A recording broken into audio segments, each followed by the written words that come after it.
going on, guys? It's the Mad Dragon, the Rugby Championship, just around the corner, a tournament that I have grown to absolutely love. If you go back about 5 or 6 years ago, I couldn't have told you anything about the Rugby Championship. Over here in the UK, it's never been the biggest tournament. The Six Nations obviously takes a lot of precedent over here, but as the time has gone on and this channel has grown and we've got a much broader worldwide audience, and as time has gone on, we have learned a lot more over here about the Southern Hemisphere sides, and I've really got involved with the Rugby Championship a lot. So we're back today with the announcement, of course, the Rugby Championship is just around the corner from starting, so we need to set up our predictors and our fantasies for the Rugby Championship. Like I said, a lot of my audience, typically, I know from my demographics, my analytics, a lot of us are based over here in the UK, and for a lot of people, you're like, oh, you know what, the Southern Hemisphere teams, maybe I don't know quite as much about them as some of the Six Nations teams, maybe I don't know a lot of the players, maybe I don't necessarily know who's the better or worse teams. If you're newer to the sport and you're trying to get into it and you're using this channel as a bit of a stepping stone to improve your knowledge, I recommend getting involved. Even if you feel like, you know what, I don't necessarily know that much about a lot of these Southern Hemisphere teams, this is actually a really good way to begin to learn, because you get to learn the names, you get to see the values of the players in the fantasies, you get to see other people's picks. We cover the videos on the Monday, who are the best players of the round, and sometimes actually improves your interaction with the tournament as a whole and helps you learn a little bit more, helps you get a little bit more involved. Now, if you've done the Rugby Championship before and you've done the Super Bru before, you know what you're doing. Codes are in the description. You can just go down there, get the codes, join in, and, jobs are good. And if you've already taken part in specifically the Rugby Championship Predictor or Fantasy before, you may have actually received an email, because I've sent out emails. I've recreated the same pool from last year, so you may already just have an invite to be able to join in. But for all those people who are new, new to Super Bru, new to the fantasy rugby world, just new to rugby in general, we'll go through how you guys can join in with the Rugby Championship and how each section works, the codes you need, and we'll give a bit of a breakdown on what goes on. So starting out, the system we use is Superbru, not sponsored. I don't get any sort of money for doing this. I've just always found that Superbru is for me the most enjoyable one that always sort of covers these tournaments and stuff. So what you want to do, get yourself signed up to Superbru. It's free to sign up to Superbru. You can also get an app on your phone, which I actually do use. They've got a very specific Superbru rugby app on your phone, which is what I typically use a lot. But I'm on the web browser today just so you guys can see, because most people have access to a web browser. If not, they don't want to download the app. You can go over to the standard dashboard, which are on here. Head over to Tournaments and head over to New, or you also have Rugby, which is down there a little bit further. And you'll see here you have the Rugby Championship Predictor and the Rugby Championship Fantasy. Now, we're going to have both on the channel. We'll be covering the results on Monday's videos, going through the players of the fantasies, going in your guys' predictions. So not only do you get to be a bit more involved with the world of rugby, you get to play a bit of a game, a bit more lighthearted, get you into some other matches that maybe typically you wouldn't watch otherwise. You also get to be showcased on the channel as well, which I think is a lot of fun. Starting out then, head over to the Rugby Championship. Let's start out with this one to begin. So the predictor is basically what it says on the tin. You are predicting which team you think is going to win and by how many points. Not how many points you think they'll just score generally, but the points difference between the two sides. So the first round coming up, South Africa versus Australia, Argentina versus New Zealand. Now going into this Rugby Championship, I've got a lot of favourability in my end towards South Africa going into this one. World champions, they absolutely dominated Italy in the July internationals. New Zealand got some wins over France, absolutely, but a couple of those performances sort of threw me off. Australia got the win over the Lions. You know, they sort of ticked up a little bit, but they're still a little bit off for me. Argentina, of course, also got a win against the Lions, but went on to lose 2 games against England. So for me, personal opinion before the tournament even begins, before I've even seen a team sheet named, South Africa's probably where I'm thinking like they've probably got a real good shot at winning some matches. So I'm going to go over here to the first game, South Africa versus Australia. I click pick here and I say, who do I think's going to win and by how much? Australia is down, South Africa is up. Let's say I want to go South Africa by 14. I click South Africa by 14 and I can pick lock, and that will lock in your score, similar to Argentina versus New Zealand. Hey, you know what? I think New Zealand are going to win this one by 14. And you stick that number in there and you can lock in those results. And then as the game goes on, whatever the final score is, you get 1 point if you picked the correct team to win. You get 1 point if you were the closest in the entire group to getting the correct scoreline. But if you're not necessarily the closest, you can still get half a bonus point by being within 5 points of the overall score, which I suck at. I'm terrible at these predictors, so you probably can go on to beat me. And that is the predictor in a nutshell. It's real easy. It's one of these ones, if you haven't got a lot of time and you're really not feeling that comfortable about getting involved with it, this is simple. This is easy. Just go in, pick a team by how much.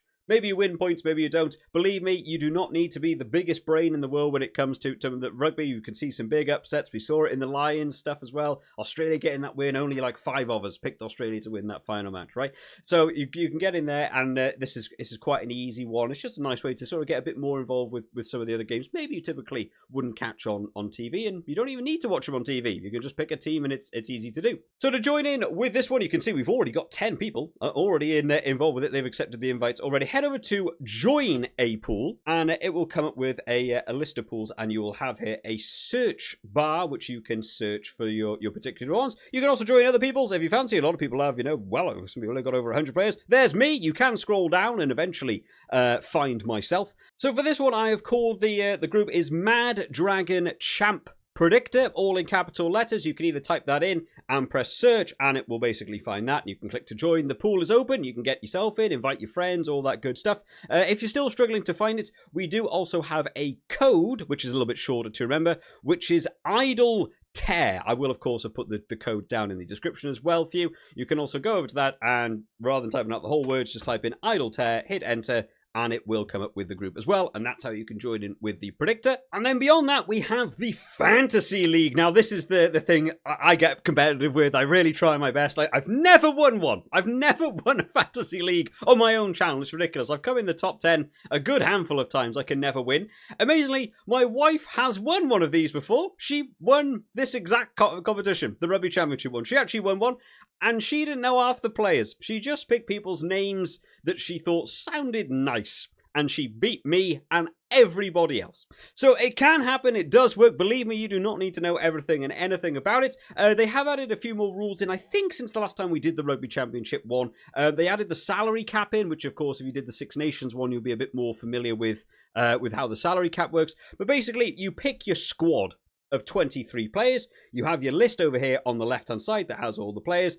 Some of them will have letters next to them because South Africa have already named their squad for the game. If they're starting, they have an S. If they're on the bench, they have a B. If they have no letters next to them, it's because they aren't playing. So that way you get a little bit of a heads up about who is and isn't starting if you're not on top of your team sheets and all that good stuff. You go through and you pick your 23. So let's start up with the outside backs. I'm going to go for Arendse, great South African winger.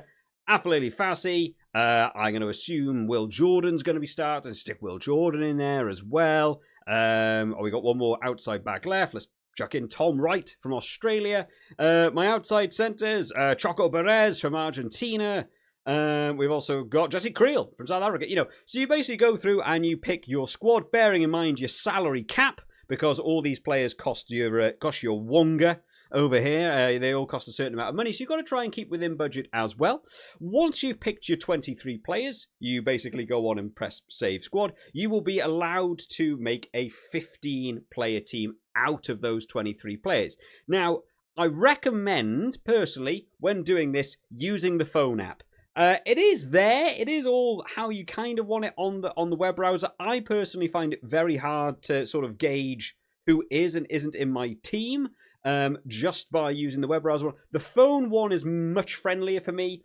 It has all the players in their exact positions, and you just manually swap them out. I would personally recommend having a look at the app for it, but it can be done on the web browser as well. They do also have a couple of other little pieces of information up there for you, like whether they're bench, bracketed, injured, so don't put them in your team, unsaved, and what have you. In the first round, you have unlimited transfers because you're trying to gauge who is and isn't going to be starting and what have you. So you have unlimited for the first round. Going beyond that, though, you will have less limits. So every round, it says here, you get 6 transfers for free. You can do that in between games. If you've already got a player on your bench, you can move them into your starter team for free as well. So pays to think ahead towards the next game as well. Who might be starting, who might not be starting in the next games. But obviously the Rugby Championship, they have like back-to-back fixtures.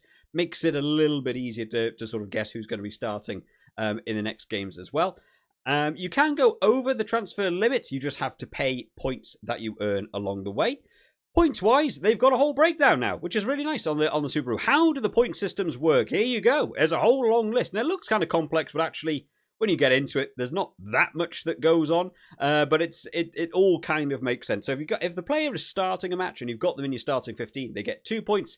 If they come on from the bench, you get 1 point. If they win the game overall, each player on that team gets 2 points. If they draw, they get 1 point, nothing if their team lost. 5 points for scoring a try, 2 points for getting a conversion because you have to nominate a kicker, and you get them for your penalties as well. They can also lose points if they miss kicks. Your forwards get special points based on how many scrums or lineouts they've won and lost, and then across the game you have things like meters made, try scoring, all that big stuff. You can get a few minus points from red and yellow cards, as you'd probably expect, and I understand that as I'm explaining this right now, you think, man, that sounds like a lot of rules to keep track of. The app is doing it all for you. You literally pick the players and you can watch the game. If you think they're having a good game in real life, you can check the scores at the end and go, man, my guy scored 16 points. Great. You don't even need to know the breakdowns. That's just if you're trying to understand and grasp a bit more about how the score line's working. It's all there for you, which is great. They do also have a quick guide to how just the general layout of it all works for you. The fantasy is really fun, and like I said, even if you don't know a lot of the players, if you're based in the UK, maybe you don't know a lot about the Southern Hemisphere teams, I still recommend getting involved with it. Typically, the better players, in air quotes, will of course cost more money, so you can sort of align yourself with spending a bit more on positions that score more points. You can also go into like the popularity is another one, and you can see how many people are picking each player. Gives you an indication of maybe just something to follow yourself. Maybe if you watch a game and you see someone play really well in a game that you didn't pick one game, pick him for the next game. And it does help you get a little bit more involved rather than just sitting back and just watching a game and going, oh, look, South Africa won. And then forgetting about it forever because maybe you weren't that invested because you don't support either South Africa or Australia and you're just watching it as a neutral. Suddenly, you're paying attention. What is my captain scoring? How well is my kicker doing? And suddenly you begin to get a little bit more engrossed. I personally enjoyed it. I've seen a lot of comments and had people DM me saying, I was never really interested in this tournament. It could be about any tournament. But joining in with the fantasy, I'm suddenly more involved. And honestly, you don't need to know everything and anything about rugby. It's a good way to help you learn, if anything. So to join in with the fantasy, in the exact same way, head over to your dashboard. You go over to your tournaments. Go over to your new or to your rugby, and then down here you have the Rugby Championship Fantasy. Give that an old click, or like I said, go in on the app, and it will come up with other ones you can do. So you press join a pool, and then you jump over here and you can search for the pools as well. Joining in with the fantasy is Mad Dragon Champ Fantasy. So you can jump into that one and it will appear. Or, of course, we do have our code, which for this one is mortzone. Don't know what these mean. I've never understood how they come up with these codes, but you can also just type mortzone into that, hit your old enter, and it will come as well. We've already got 6 people involved in that one. Like I said, if you've already been involved with these before, you may have had an email from Superbru to say Mad Dragon's recreated this group, and you can just jump in for free. Like I said, it's a free app. It's great just to help you get a little bit more involved with it. If you know a lot about your Southern Hemisphere rugby, great, jump in, smash out, show you know more about rugby than me. If you don't know that much about Southern Hemisphere rugby, take this as a fun way to do a learning opportunity. You don't need to see stat breakdowns and keep full focus on analytical game reviews and, you know, really get to grips with it. This is a game. This is a fun way to be able to help put yourself in a bit of a learning environment while also, you know, get a couple of your friends in as well. Maybe none of you know about some of the Rugby Championship teams. Get a group of you involved. Jump in, create your own pool if you want to, and just sort of get involved, get a little bit more grips to how the app works, and test yourself, see who can win out of your own little friend group, even if you're involved. And, you know, if you have a good round, which can happen, it's a fantasy league. Anyone can get an injury in the first minute of a game. Anyone can get red carded 5 minutes into a game. Anyone can out of nowhere have the game of their lives and score 1 billion points, right? It's all a bit down to luck. You can have sort of rational picks of who you think might do better than other people, but ultimately a lot of it can come down to luck, and you can score really good points. You might find you win a round, get yourself mentioned in the video, all that good stuff as well, so you can, you know, a bit of a bragging rights to your friends and what have you. Hopefully you've all enjoyed this one today, guys. Bit informative of just how it all works, a bit of the old breakdown. I do recommend getting involved whether you do know everything or nothing about rugby and just having a bit of fun with it. And like I said, we will be covering these videos on Monday. First games kicking off this weekend. Keep an eye out for team sheets and what have you. And I'll be doing a little bit of Rugby 25 stuff as well around the Rugby Championship, which I'm looking forward to getting involved with as well. I'll see you all next time, guys. Bye-bye.